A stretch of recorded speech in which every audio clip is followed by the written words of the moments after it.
21st Century Entrepreneurship with Martin Piskarik. Yes, we had a lot of earthquakes from 3 to 6, almost 7. My God. Forget So you go outside and there's a virus trying to kill you. You stay inside, the earthquake's trying to kill you. Can you believe it? It's freaking unbelievable. Where are you at the moment, by the way? I'm in Saigon in Vietnam. But I am in originally, Vietnam, are you yeah. from Australia or? I'm from Australia, yeah. I was for 3 months. I was in Sydney. Oh, yeah? It was a nice experience. It's Back a nice in part of the world. 2007 or something like that. I was thinking I would like to get to know you better, and let's focus on that one, and let's start with a flow. So my first question would be, who is the better SEO expert, you or Craig? That's a fine one, yeah. I mean, do you want me to answer it now?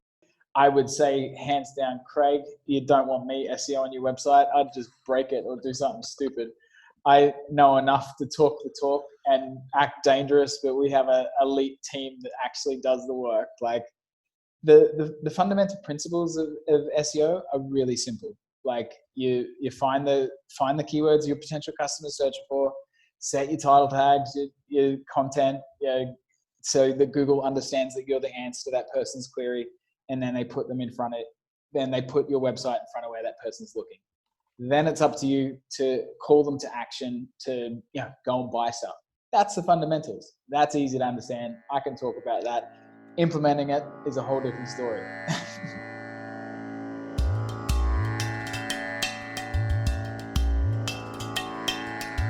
Okay, and you are doing it by yourself, or you have the whole team? I do not touch customers' websites. I don't even touch our website.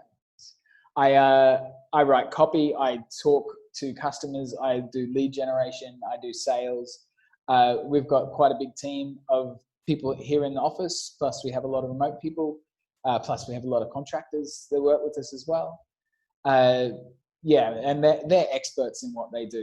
Experts in content development or keyword research or strategy or implementation. Like one person really can't do it all. Like SEO is so broad because you do need to understand, some parts take web design, some parts take programming, some parts take content writing. It's pretty hard to know all of that.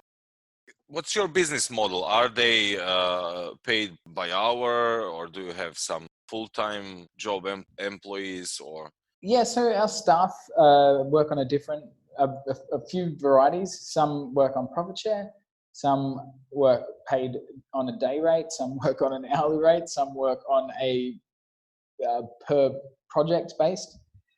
That's kind of where we want to move to more, because if you know an article takes 2 hours to write, then you have a set price that you pay and you have a set price that you charge the customer. That works really well. We know that we have certain tasks that you do, and we set the amount of hours that you can do for each one. And if you know that you're charging the customer this much and you're paying your staff or contractors or whoever X amount, then there's plenty of room. And it doesn't really matter if they take 4 hours to do it, you're only paying them for 2. So if you don't have to worry about the inefficiencies. So that's where we want to move towards. But that's for most people. When you've got people like my assistant who just does loads of stuff, it's really impossible to measure. She's really, helping prioritize my time, and her tasks vary so much that it'd be impossible to ever put her on something like that. It's someone that's really writing content or doing the same thing day in, day out, then you can really make it task-based. Can you share with us some of your KPIs? Do you have some KPIs? How do you track efficiency? How? So that's not something that I deal with. I am really terrible at that sort of stuff. I am reading this beautiful book at the moment called Words That Sell, and it talks about all the different types of people and how people are in different areas every day, depending on if you just had lunch or you didn't, or you're tired or not, or you just got laid or whatever. Like you might be more open to something, or more closed, more liberal, or more conservative, more into options or more into procedures. Like I'm a very option driven person and not procedural. My previous job before this, I worked in software engineering for many years, and like she uses that as the example of that. It's very option driven, because you have to find solutions to all new problems all the time, not doing the same thing all the time, which is kind of KPI driven. And like our team lead, who, he lives on that sort of stuff. He lives in our project management tool, and he's just constantly checking on our people and trying to help them be more efficient. He deals with that, thankfully, so I do not have to. So, I mean, you should set goals, and my assistant and I do have, we handle our own internal marketing and sales, and we have goals for us. How many people do we speak to? How many new customers did we bring on? How much revenue did we generate? That's our goals. I don't particularly look at the rest of the company other than how profitable we were. Is there a difference between options and goals? Can you help me understand a little bit more about option-driven kind of person?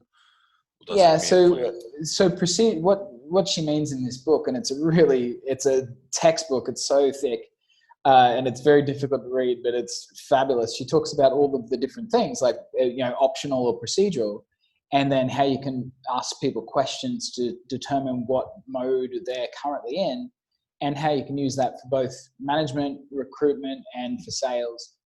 And so options is someone that wants to do different things all the time, and he gets easily distracted and wants to have lots of options and change things, which is stuff that I enjoy. I know that if I'm working on a sales funnel or something, I need to get it done fast, because I'm going to get bored and want to move on to the next thing.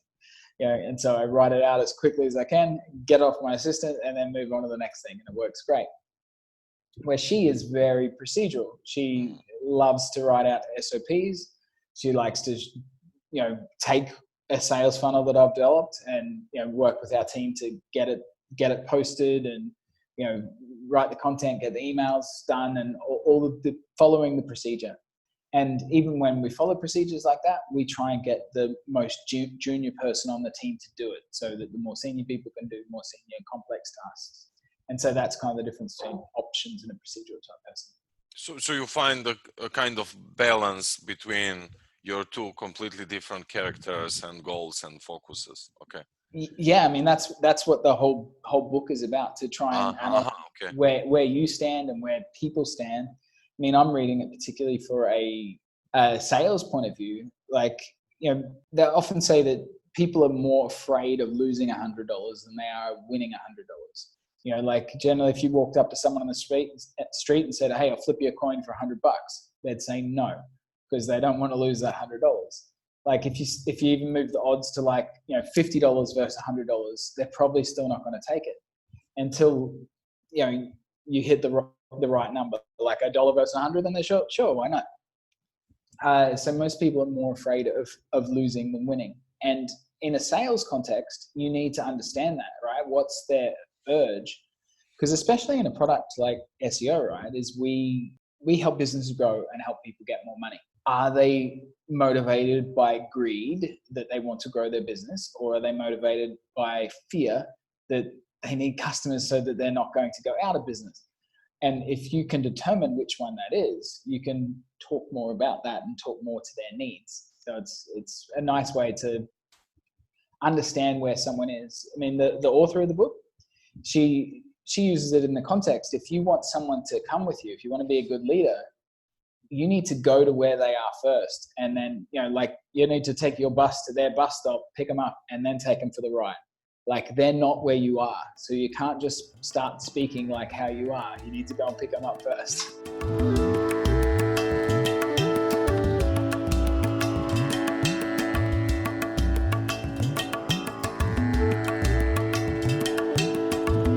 Let's speak more about you. Are you homesick?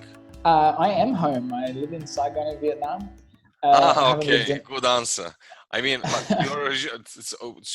you're there for a longer period of time, or? Yeah, I haven't lived in Australia for I think 15 years now, so it's been a while. Wow, I lived 15 in years. lived in Oh. yeah, I lived in Europe for many years, like 6 years or something, until the global financial crisis came about and stole my job. And 2008. 2008. Beautiful. I lost my job right at the start of the financial crisis. And I was such a cocky young kid. Like every job I ever had given me a significant pay rise. And I found other jobs that were going to give me the same money. And I was like, get out of here. I want a big pay rise. You know, I always get a pay rise when I get a new job. And little did I know that there was soon to be no jobs to be had.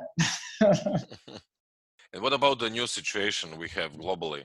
What do you think? It's better to be online or offline? What do you think about the whole situation and the impact on online business? Are there more people now trying to go into the online? Yeah, I mean, the situation is still not being taken seriously in Western countries. It's crazy. I was just watching the BBC at lunchtime, and they're talking about social distancing and keeping people at home, and then they're showing the tube, the metro in London, and it's just packed. And you're like, that's insane. Shut the tube down. Like, you need to stop people now. Like, it's just ridiculous. Like Vietnam, which was one of the first countries to get this virus, is doing an amazing job. Like I think they're up to 120 cases, still 0 deaths. Like, I think in the UK they had 400 deaths yesterday. Like, it's mental. And Spain, it's growing. Look at Spain, and not to speak about Italy. Yeah. No, it's just insane. I did not know about Vietnam. We are reading from Guardian to New York Times, watching all different kinds of channels, but no word about Vietnam. So they did a good job. Well, I think because Vietnam is not as rich as Western countries, and their healthcare system is probably not as robust. That they're taking super precautions, because if it got out of control, then they wouldn't even be able to keep up as well as Italy. So like one of my friends who's a yoga teacher, one of her private students had corona, and so she got sent into quarantine, and she's tested negative, but she's still in isolation, locked in a government center, not allowed out of her room for 2 weeks. And it's all paid for by the government. She has free accommodation. But it's working. Food. It's probably working. It's working great, and that's what the West should be doing, so that we can all get back to business as quickly as possible. What about online? Do you think everything will eventually go online? And for sure, like depending on how long this takes to blow over. I mean, hopefully it's weeks rather than months. But some predictions are like it'll take 18 months. And if you've got all of the high street shopping malls closed for 18 months, they'll all go broke completely.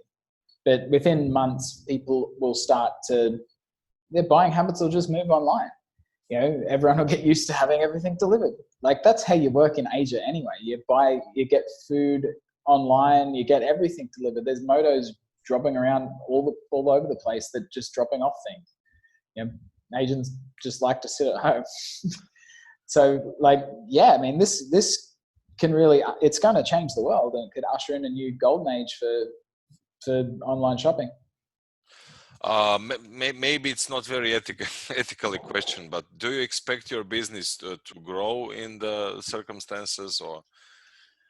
In the short term, like we've already lost a few customers. Oh, really? No matter you're working. Maybe they are working offline and they are using your. Yeah, okay, I understand. Exactly. Like one of our customers who does public speaking, every event in the foreseeall future has been cancelled. Yeah. He has no idea when he's going to get paid again. So like our trainings, for example. Yeah. Yeah. So all of my trainings are off the table now. Yeah, and 3 recent sales calls that I had that went really well. All of them that sounds fabulous. I really want this, but I don't know when business is going to be back to normal. And so they haven't pulled the trigger yet. Bigger companies that have more budget. I mean, I was just listening to a fabulous video by Mike Dillard this morning, and he was comparing it to the Great Depression. And he's like, a lot of the companies that came to dominate America after the Great Depression were the ones that advertised throughout it. Like, if you can sustain your advertising and build your brand during, like, this is the time to, like, all of the weak companies die. And so if you can have that staying power, like, you know, once this rubbish goes away, and it will go away, then you'll be left standing as the king, you know?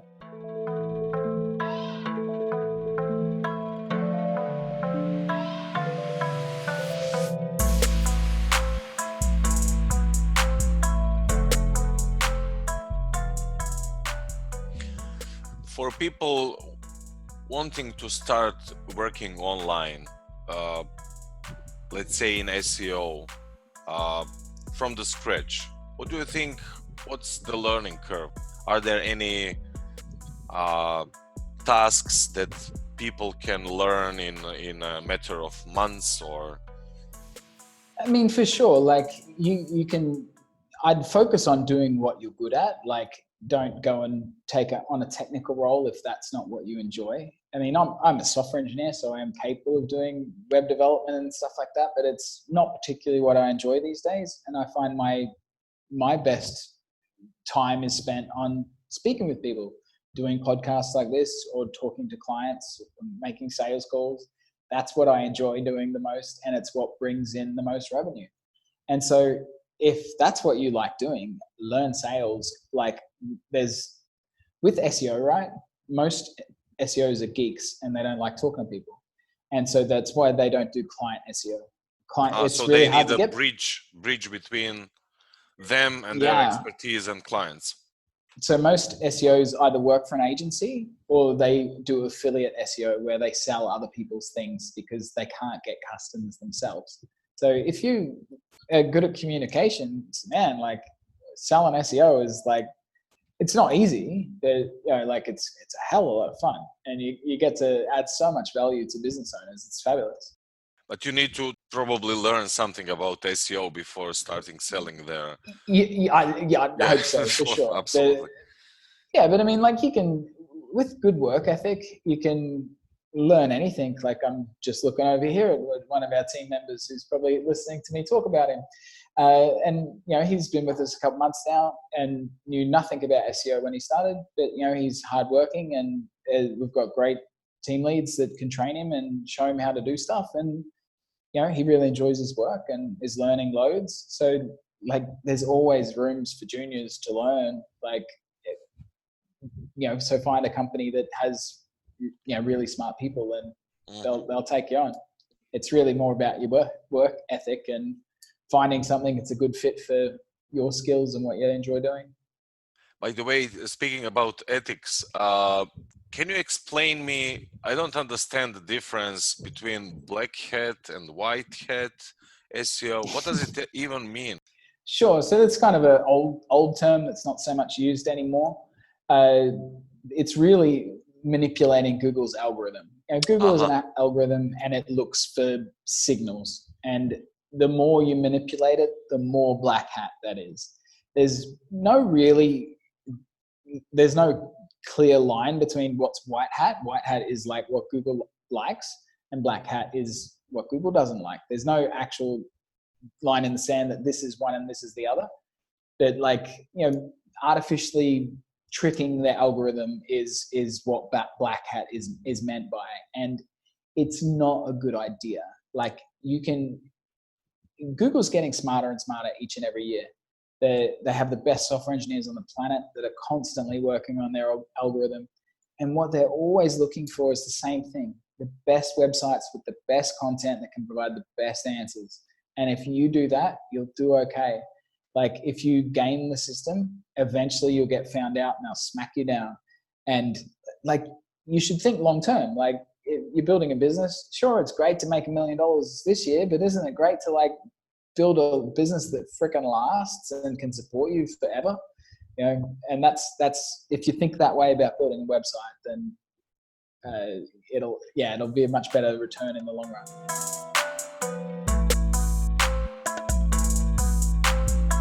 If you're not capable for content marketing, we can always call you. Yeah. Better call Saul.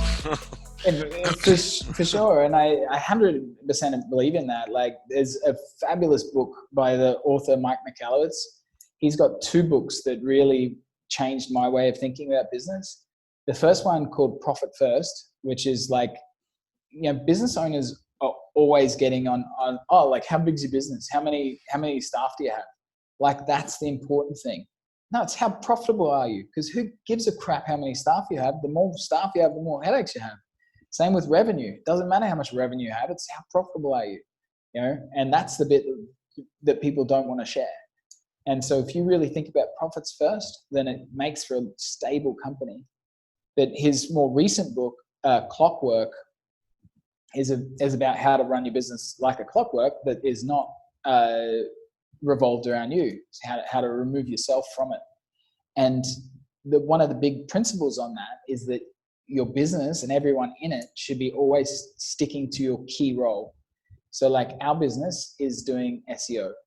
And so we want all of our analysts doing SEO as much as possible. We don't want them chatting on Skype or in meetings or sending emails or any crap that, takes them away from that, cleaning their desk, whatever.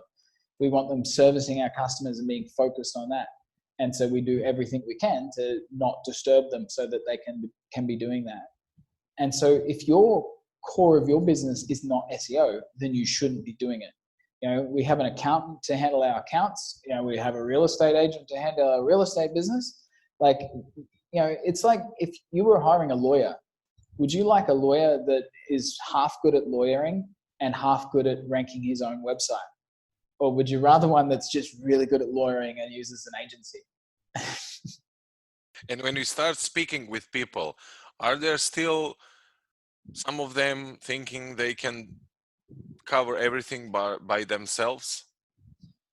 Oh, for sure. I mean, there are plenty of people like that, and they're not our ideal customer, and they're better just to be left alone because, like, they're confused about business and they're going to be troublesome.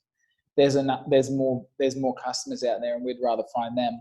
I'd rather partner with someone, and generally, like, that's one thing that we show when we're in our sales process and we're showing our reports, is that we show to customers, we made you more money. Do you care about anything else? And usually they say, no, move on. Like, that's the only number that you need to show them. You spent X and you got X times 10. Are you happy? Cool. Like, sure, we can show them all the hours and what we did, but generally they don't care. And why would they? They want to be busy running their business. Like, business is hard. And the vast majority of businesses go out of business because they can't get enough customers. It's not because they have crappy products or crappy services. It's that they can't get enough customers. And like, if we're able to give them a constant stream of new customers and predictable revenue and allow them to focus on their business and doing what they love, like, that's a dream come true.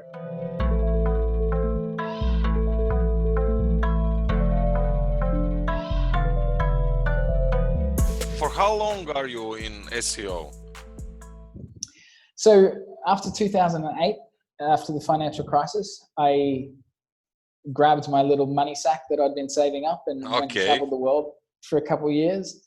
Beautiful. Trying to work out what I'm going to do with my life, because I knew working in finance was soul destroying. I ended up building an online game out of just a bit of fun because I'm a computer geek. And as the game got done, I was like, well, how the hell do you get people to a website to play it? And that's when I started learning about SEO.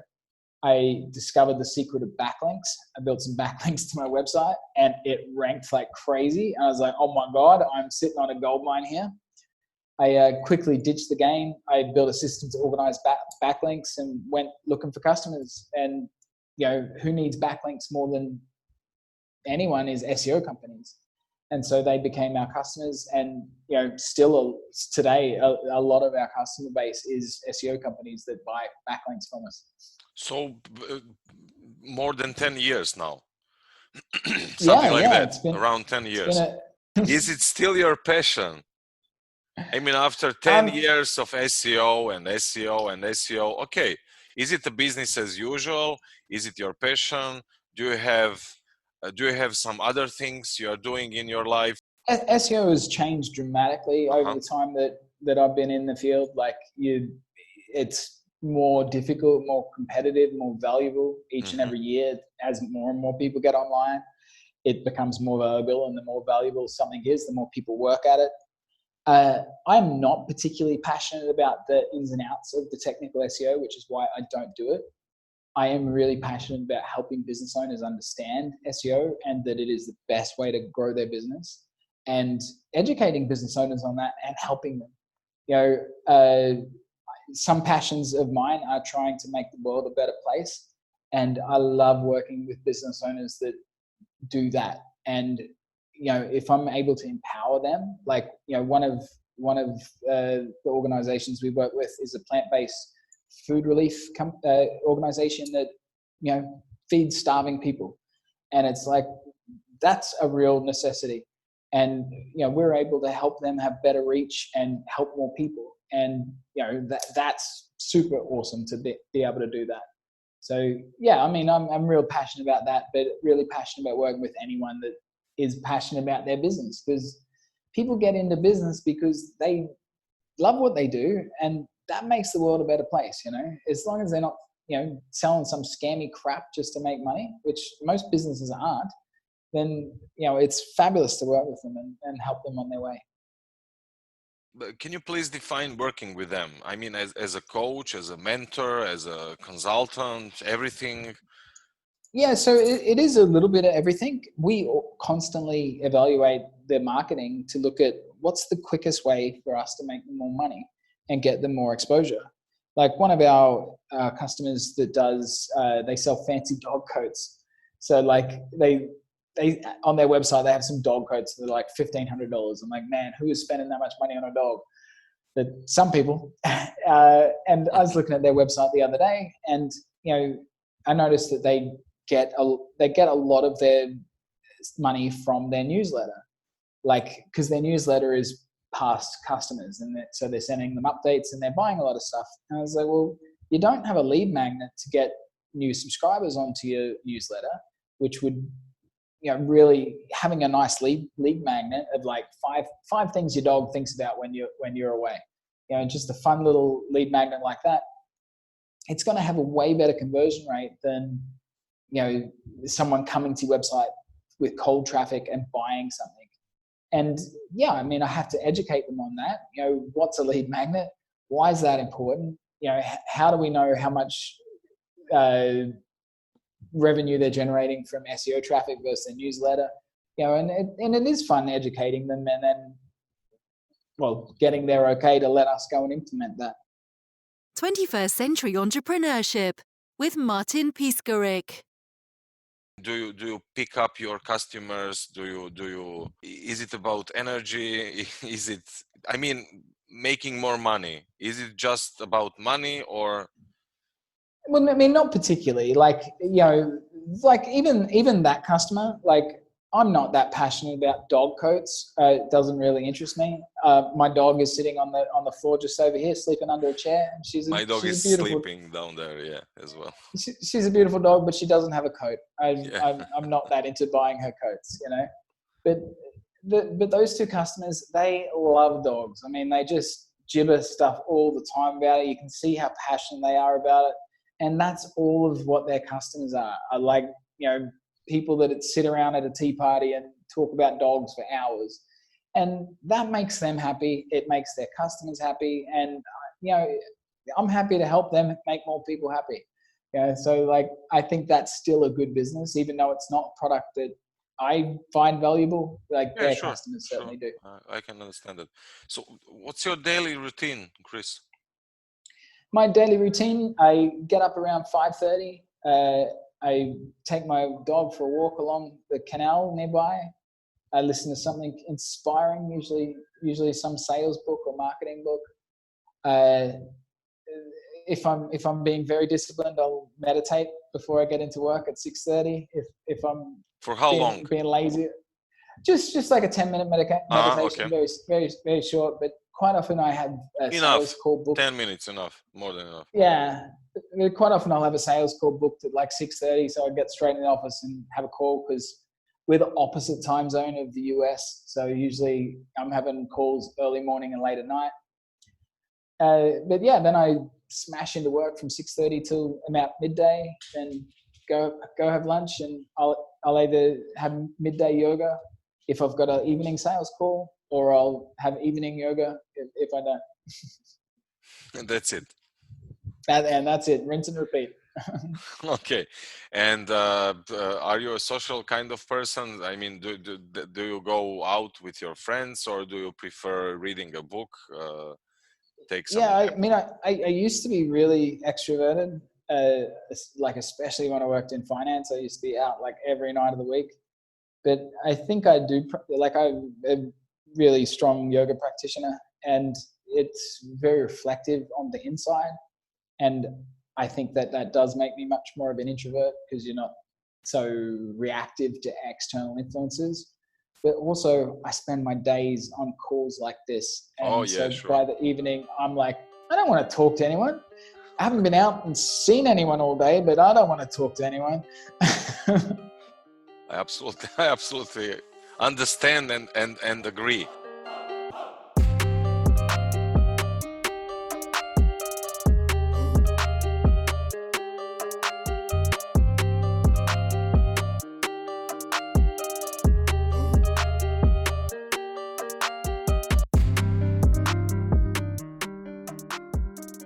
From your perspective, what's a healthy way of living your life? A healthy way of living your life. Well, I mean, I like to follow the wise words. Specifically your life. Well, do you think you're healthy? I'm physically very healthy. And mentally, I suppose as well.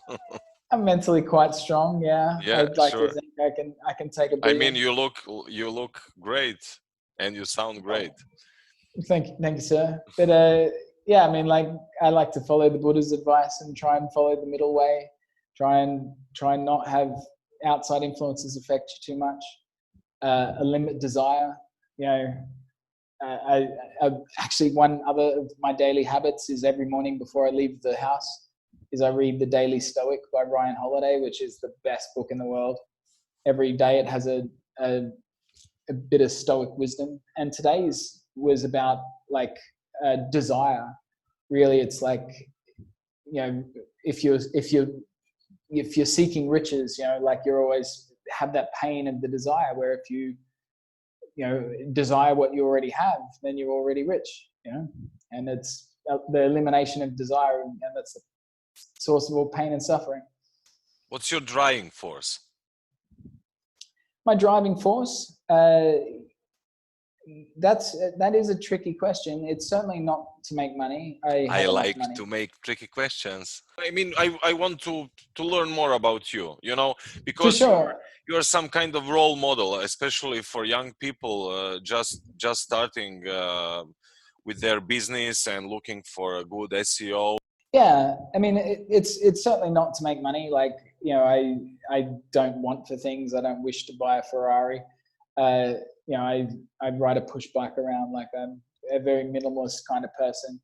You know, I really enjoy working with our staff and trying to help them be better people and see them grow. Like, I really enjoy that when they blossom.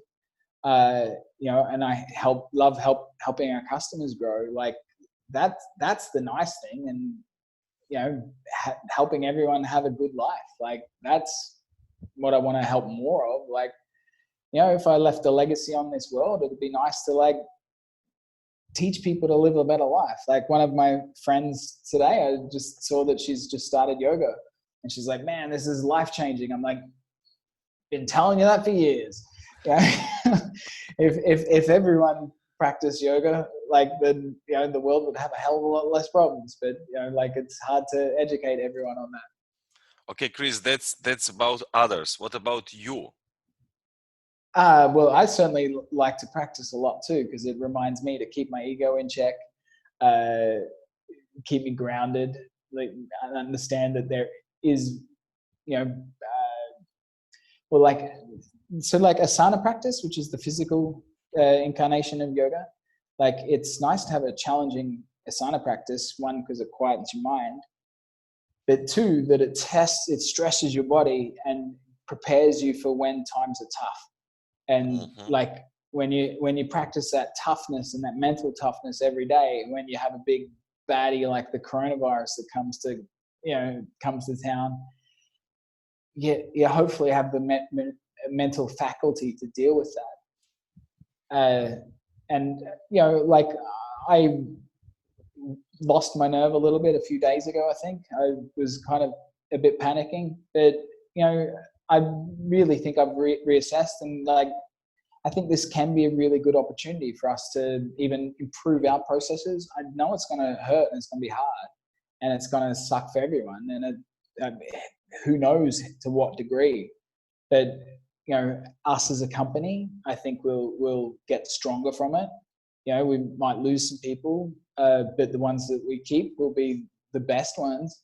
And so it'll strengthen our culture and our resolve, and we'll strengthen as people. And with any luck, it'll bring the world closer together as well. Like it's going to hurt, but hopefully in the end, it'll have real positive change. Are you aware of your ego when it jumps out trying to protect you? Yeah, I mean, like, see, yoga is a really good model for life, right? It teaches you a lot about ego. Like, I'm quite an advanced yogi, and when I'm in a less advanced class, there's often lots of girls at yoga. So if you're a guy listening, then I highly recommend it, because they're generally hot chicks too. Beautiful. and well, one thing, when you kind of do some more advanced poses, you can see the girls looking at you, or feel the girls looking at you, and your ego gets a little bit carried away sometimes. Okay. And it does make it harder to balance and stuff. So if you're doing like a handstand or an arm balance or something, it becomes harder to balance, because you need to focus, and that's when you can hurt yourself. And so it's a really good reminder of, like, keep your freaking ego in check. Who cares? Let's look, and keep your eyes on your mat and focus on what you're doing. And like, that's just a simple example of ego in the rest of the world. It's in real world situations, it can be a lot trickier to catch your ego and deal with it. But again, that's why asana practice is good at educating you. So are you more into awareness because of that technique? I mean, I'm not familiar with that specific technique, so that's the reason why I'm asking you. Very aware of your body and the outside world. I mean, yoga makes you very sensitive. Like it makes you very sensitive on your skin, on your body, on your mind, like, so that you can see more of what's happening in the world and feel more of it. So yeah, it's a fabulous practice. Is it helping you in your business as well? Oh, 100%. It's made me a much more grounded person, being able to deal with more shit that comes my way, and like brush off the things that aren't important. Like even some days when I get really busy, like some days you be working hard and you're like, oh, I can't be bothered going to yoga today or whatever. I'm like, that's what I live for, dude. That's my favorite damn thing. Get off your ass and go. And like, I'm so glad that I did. But sometimes you need to, like, just stop working. There's always more work to do. It never finishes, and it is my favorite time of the day. So you will feel better. But sometimes I feel guilty too. It's like, if I can see that everyone else is in the office and working really hard, and it's like, oh, the boss is sneaking away to go to yoga, it can feel guilty. But my work is not paid per hour. Like, if I'm riding my push bike to yoga, that's where I'm refreshing my mind, and that's when beautiful ideas come to me, and then I'll come back and like implement them, and like that's the $1,000 an hour kind of work that you need to be doing.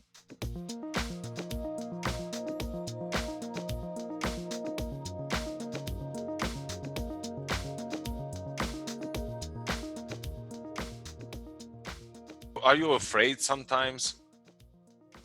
Oh, for sure. I mean, like with this global crisis, it's the unknown that is what is scary, right? Like, economists are predicting this can go on for 6 months. Some are saying 18 months. Some are saying 30% unemployment. Some are saying 50% unemployment. Like who? I don't know. Will there be a whole new world order? Like, that is some scary stuff, Like governments can't function with that sort of chaos. There's just no money to feed people. There'll be food wars, but being mindful, and that's another thing yoga and meditation, Buddhism push is like, think about today, think about right now, think about this minute. I'm okay this minute. And that's all that really matters, is the right now, right?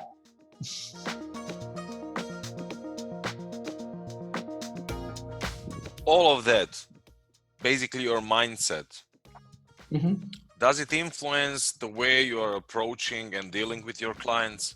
Do you grow your relationship with them? I mean, what's your approach? Yeah, I mean, sometimes, like, it's certainly, I mean, a good example of keeping your ego in check is when you're educating customers and they don't understand it and they bite you back and they say something silly. It's easy to react and like call them, like, but like, check your ego and remember that you're there to serve them, and you need to resell them every time. And so you agree with them and go, yeah, I understand that, and then move them back towards where you need to take them. So you are in acceptance all the time, not only awareness, but okay, now I'm in acceptance. And well, if you argue with them and tell them that they're not right, that's just going to inflame them and start an argument. So if you accept what they say and then move past it, is usually a better model, and that sometimes makes sucking it up. And it's not easy, but it's like, a good saying is, you got to give customers what they need, not what they want, and they often don't understand what they need. And it's your job as the expert to educate them and give it to them, because we want long-term customers, and we get that by making sure they get results, and that's by letting us be the experts. How do you, and from where do you generate your energy? All that positive energy I can feel during our conversation. Well, thank you, sir. I mean, I'm a really big fan of Grant Cardone, who is a fabulous sales coach. I listen to his books quite regularly. I started the year off with his 10X book, which is great. It's the second time I've read that, and it's really empowering. And one thing he talks about is like energy. It's like, it's limitless, right? And when I feel tired, I remember I got unlimited energy. Get off your ass and just get at it. I listen to things to inspire me and keep me motivated.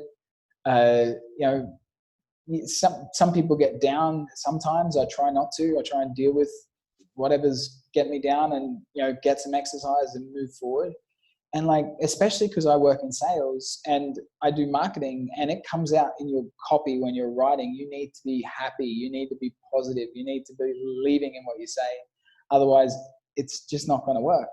And so you want to be the most positive guy in the room, and that's always my goal, to be happy and joyful and positive. Are you feeling alone in this big world? Quite sadly, it's quite a monumental birthday of mine coming up in 2 weeks, and I was planning to have a really big party in Bali in Indonesia, and my lots of good friends were flying from all across the world. Congrats. It was going to be a hell of a party. Yeah, but no party. Yeah, of course, because of the coronavirus. It's all cancelled. So it's pretty heartbreaking.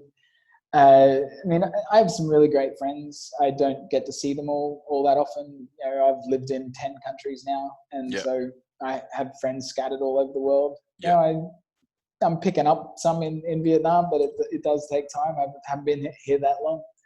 So I mean, I cherish the friendships I have, and I go anywhere to see them. I was in a wedding in Finland, a wedding in Spain, and wedding in the US just last year, and I got a few more booked like that this year. Beautiful, but we will see what will happen. Yeah.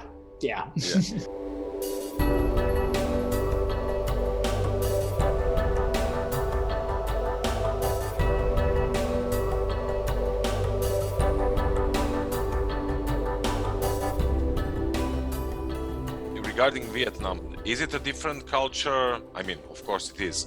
how different it is from let's say Australian one or Europe one. Can you connect with people? Do they have different mindset, way of communicating each other? Yeah, so Vietnamese are certainly far different than Europeans or Australians.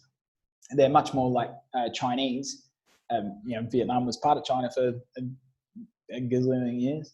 So they have a lot of that influence. They're a lot more conservative than Western countries. So they have that. They also, English here is not good. Is like almost every white person here teaches English. And I'm like, who are you teaching English to? Because no one speaks it. Like, you're doing a terrible job. Like even in Cambodia, which is just next door, and a much poorer country, like the English level is way better. Like you go to a cafe there and everyone speaks a little bit, where in Vietnam, so I don't speak Vietnamese. So it's not that easy to communicate with the locals. Regarding remote jobs, what is it? Can you define it? Let's not go from the scratch, because most of listeners are already entrepreneurs. Most of them have their own VAs, etc. So maybe upgrade a little bit. Yeah, sure. So a remote job is really anything that you don't have to go to an office to. I mean, our HR, she was scared crapless of the coronavirus and just asked me yesterday if she can work from home, and I'm like, sure. I mean, I can't say no to that. I said to everyone today, like, if you want to work from home, work from home. Like the office is clean and sterile, but I'm not going to force you to be here. The one thing that I would say to any job seekers is learn how to sell yourself. Like, when I worked as a software engineer, I worked for 10 years and I was a damn good software engineer. I don't know if I was the best in the world, but I was certainly very good. But I was one of the best paid. And that's because I knew how to communicate, knew how to sell myself.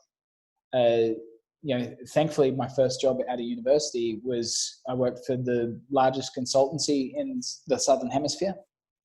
And they used to drill us. Like, I was in my early 20s and you'd sit at a big desk with 3 senior engineers and they'd just ask you questions. And like, it was really intimidating sitting in front of 3 grown-ups, when you're like basically a kid and they're just grilling you, but you get really good at interviewing. And when I moved to London, like I was like, holy crap, this is so easy. Like I just jumped from one job to the next, getting pay rise after pay rise, because I knew how to answer questions and do interviews and sell myself. I was like, this game is so much fun. What's the soft skills versus hard skills ratio from your point of view? Yeah, I mean, it depends of the job, of course, you are doing, but in your case. I mean, sure, even as a software engineer, you need to know how to communicate. The ones that do are the ones that make all the money. The ones that don't are the geeks that sit at the back and don't make any. It's like, if you want to be successful, you need to, there's a saying, your net worth is equal to your network. And there's some truth in that, like. What does it mean? Like your net worth, how much you are worth is equal to your network, as in who you know. Like your networking. Your network. Yeah, so your network is in your people. So you need to like get out and speak to them. There's a fabulous book I'm reading at the moment called Never Eat Alone. And I mean, it's very long and it goes into loads of detail and it's a bit boring, but it's really good constant reminder of like, talk to people. And sometimes I forget that because I get lazy.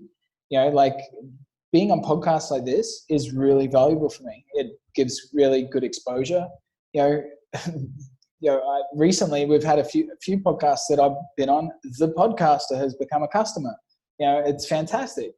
One podcast that I was on recently, which was a very small podcast. I'm like, yeah, sure, why not? I mean, I'm vegan and she's a vegan podcast. So I was like, yeah, whatever, I'll help the vegan world.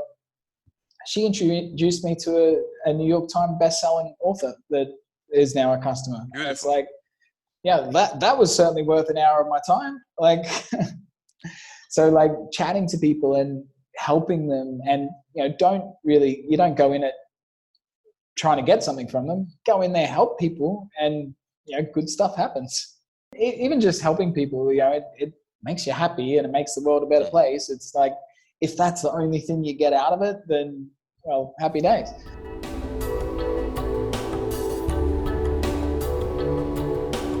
Can you tell me, Kris, more about the sales process? Yeah, so just like how you were saying before, like helping people, right? So the best way that you can, well, show people you can help them is by helping people. And so generally what we do is educate people on SEO, right? Because I firmly believe that SEO is the best way to grow any business. And any business owner that understands that is already doing it. Because where does anyone go to find products or services these days? You don't go to YouTube, you don't go to Facebook, you don't go to Yellow Pages or whatever. You go to Google and type it in. And right now they're either finding you or they're finding your competition. And if you understand that, like, you do it. Like, everyone knows that they need to have a website. They're not really that sure of why they need a website. It's not there to look pretty, because pretty websites don't sell things. Words sell things. You need to tell your customers exactly what you do, and then show them that you're an expert in your niche, and invoke them to take action. And so, as a little thank you for having me on your podcast, I'm going to offer all of your customers a $7 video review of their website. It's $7, $7, so that it kicks away any tire kickers that are going to waste my time and not really appreciate it. And everyone can afford $7, even in this terrible crisis. So all you need to do is go to Ardor SEO, ARDORSEO.com/Martin. Put in your details there. I'll personally go to your website, look at your market, see what your potential customers are searching for, in what volume, show you some simple things that you can do yourself to fix your website. Set your title tags, your descriptions, your content, whatever it is, to show you how to get your message in front of the actual people that are actively looking for your products and services, and show you how you can get them to take action. So for the price of a fancy latte, I'll show you exactly how you can grow your business. So pretty awesome deal, right? Isn't that great lead magnet? Yeah, hell yeah. Well, $7 kicks away anyone that's going to waste time. Anyone that is serious about growing their business can invest $7, and then straight away they see the power of how SEO can grow their business. And I mean, if you want to implement all those changes yourself, you feel free. If you'd like an expert team to help you with that, well, we got your back. Kris, thank you so much being a guest of 21st Century Entrepreneurship and share so much about you, your way of thinking and living. It's been a pleasure. If anyone wants to reach out, they can just Google the coolest guy in SEO. They'll see my pretty picture. Just take a click and send me a message. 21st Century Entrepreneurship with Martin Piskarik.